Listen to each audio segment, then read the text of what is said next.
Експресниот пат Штип-Радовиш е долг 40 км и се очекува да биде завршен порано од предвиденото. Според министерот за транспорт и врски и директорот на државни патишта, кои денес направија увид, патот или барем повеќето делници треба да бидат пуштени во употреба за 4 месеци.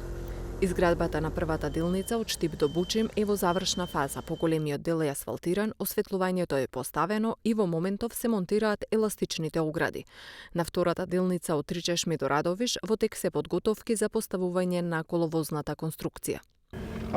Имаме добар прогрес и започнуваме со земјени работи кои што во наредниот период, колку дозволуваат временските услови, ќе имаме уште посилна динамика.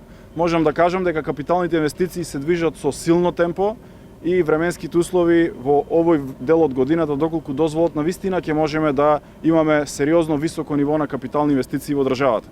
Одиме на терен заедно со нашите институции, раководителите, да се увериме во динамиката, да ги увидиме и проблемите и да ги разрешуваме сите проблеми кои што ќе се јават при изградбата на нашите македонски патишта. Во овој момент во државата се инвестираат 840 милиони евра во изградба и рехабилитација на патишта. Веќе се асфалтира со носивиот слој, така да кажам, БНС-от, а поголемиот дел веќе е комплетно асфалтиран и монтирани се и осветлувањата се монтираат во моментот еластичните огради и да напоменам дека продолжуваме заради поголема безбедност со сообраќајот да се применуваат европските стандарди со ено стандард за еластични огради, значи безбедност на највисоко ниво. Косините гледате по сите норми европски се средуваат, се прават така како што треба.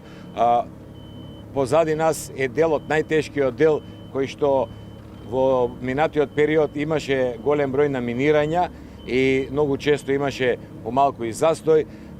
Го користам приликата да се заблагодарам на граѓаните на трпението, но беше за ова, така да кажам, општо добро. И ево овој пат веќе за 3-4 месеци очекувам да биде комплетно завршен, пуштен во употреба. Министерот за транспорт Бочварски истакна дека капиталните инвестиции се реализираат со добра динамика и вклучуваат рехабилитација на 400 км патна мрежа во државата.